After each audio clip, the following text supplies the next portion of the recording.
My name is Ubaid. I'm from Kashmir, India. Is it right to fast during Shab-E-Meraj? A similar question that is asked. Person from Bangladesh, he says, many Muslims in our society, they pray during the special days like Shab-E-Barat or Shab-E-Meraj, depending on dhaif ahadith of our beloved Prophet Muhammad, may peace and blessings be upon him. I can't find any authentic or sahih hadith regarding this. Can we do prayers or certain acts of worship based on these dhaif ahadith? Before I discuss regarding Shab-E-Barat or Shab-E-Meraj, I would like to mention regarding the blessed journey of our beloved Prophet Muhammad, may peace and blessings be upon him, in brief. Al-Isra wal-Mi'raj. And on this very day, people, they celebrate this day, and in the Indian subcontinent, they refer to it as Shab-E-Barat or Shab-E-Meraj. Al-Isra wal-Mi'raj, it was a blessed journey of our beloved Prophet Muhammad, may peace and blessings be upon him. And Allah subhanahu wa ta'ala says in the glorious Quran, Surah Al-Isra, chapter number 17, verse number 1. سبحان الذي أسرى بعبده ليلا من المسجد الحرام إلى المسجد الأقصى الذي باركنا حوله لنريه من آياتنا إنه هو السميع البصير.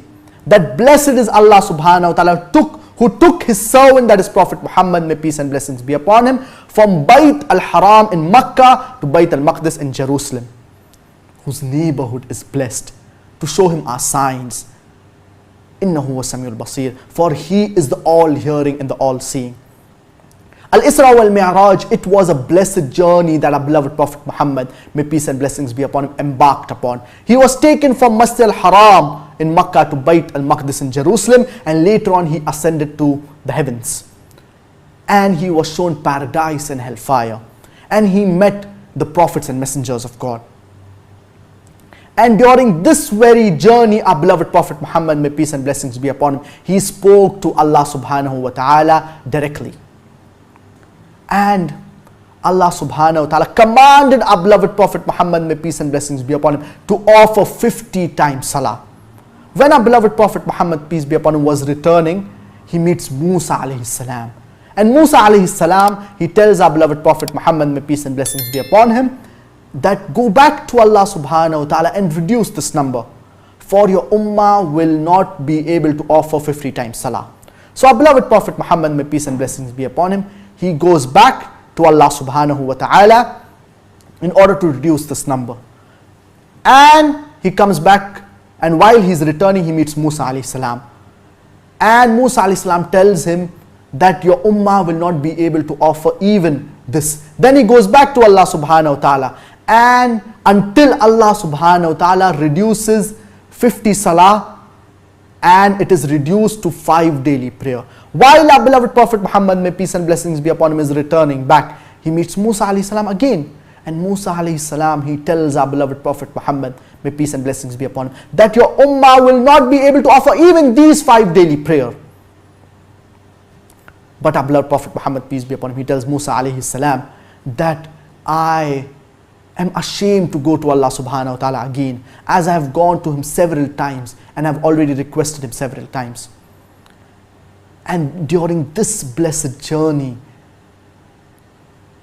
our beloved Prophet Muhammad, peace be upon him, he spoke to Allah subhanahu wa ta'ala, and 5 daily prayers were prescribed for the ummah of our beloved Prophet Muhammad, may peace and blessings be upon him. But unfortunately, many of the Muslims, they do not even offer these 5 daily prayer. And the reward of these 5 daily prayer, it is equal to 50 salah, because every salah is multiplied by 10 times. So this was in brief regarding the blessed journey of our beloved Prophet Muhammad, may peace and blessings be upon him, Al-Isra wal-Mi'raj.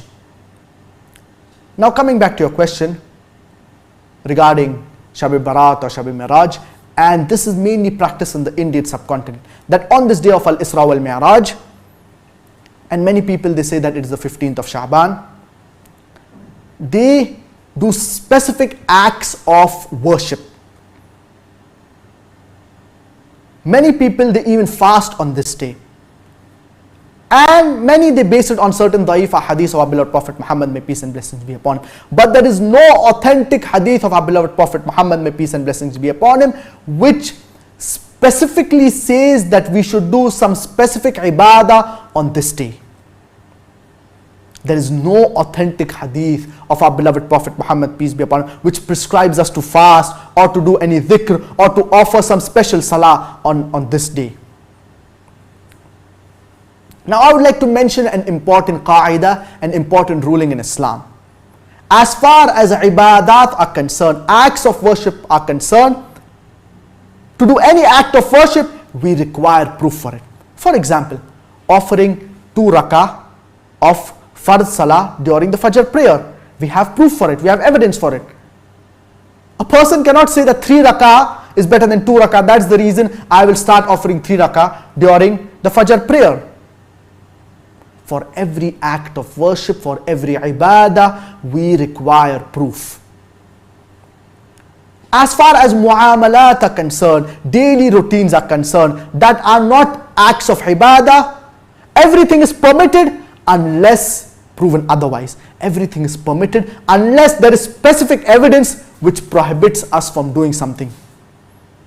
For example, Allah subhanahu wa ta'ala says in the glorious Quran in no less than 4 different places. In Surah Al-Baqarah chapter number 2 verse number 173, in Surah Al-Ma'idah chapter number 5 verse number 3, in Surah Al-An'am chapter number 6 verse number 145, and Surah Al-Nahl chapter number 16 verse number 115. حُرِّمَتْ عَلَيْكُمُ الْمَيْتَةُ وَالدَّمُ وَلَحْمُ الْخِنْزِيرِ. Forbidden for you food are dead meat, blood, flesh of swine, and any food on which any other name besides Allah's name has been taken. So generally, all food it is permitted unless there is specific evidence which proves that certain food they are prohibited. For example, pork, the flesh of swine, blood, dead meat. So that's the reason, as far as muamalat are concerned, everything is permitted unless proven otherwise. Now as far as Shab-E-Barat or Shab-E-Meraj is concerned, there is no authentic hadith which proves that the Prophet, peace be upon him, or the Sahabas did any specific ibadah. So we should see to that we do not do any special ibadah on this day of Al-Isra wal-Mi'raj, which they call as Shab-E-Barat or Shab-E-Meraj. And if we do any specific ibadah on this day, thinking that we will get special reward, whether it be fasting, whether it be offering special salah, then it would come in the category of bid'ah, that is innovation. And there are several ahadith of our beloved Prophet Muhammad, may peace and blessings be upon him, which stress upon staying away from bid'ah, that is innovation. Our beloved Prophet Muhammad, may peace and blessings be upon him, he has said, Man ahdatha fi amrina ma laysa min fahuwa rad. That whosoever innovates in my religion that is not part of the religion, he is not among us. And there are several other ahadith of our beloved Prophet Muhammad, may peace and blessings be upon him, which stress upon this. Our beloved Prophet Muhammad, may peace and blessings be upon him, whenever he used to give the khutbah, that is the sermons, he used to stress upon staying away from bid'ah, staying away from innovations. And if it was good to do certain acts of worship on this day, the Prophet, peace be upon him, and the Sahabas, they would have done it. But they did not do any specific act of worship on this day.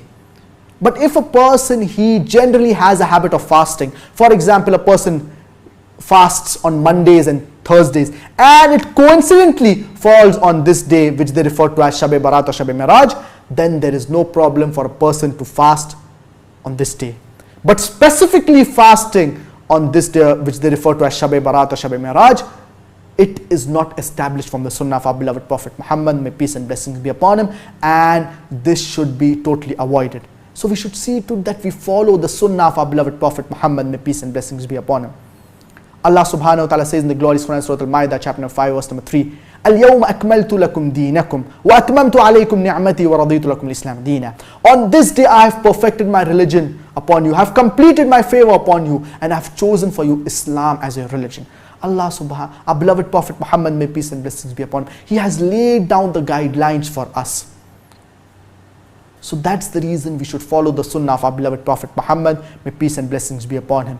And if we involve in bid'ah and in innovation, it will take us away from the Sirat al-Mustaqim, from the straight path. So I hope that answers your question.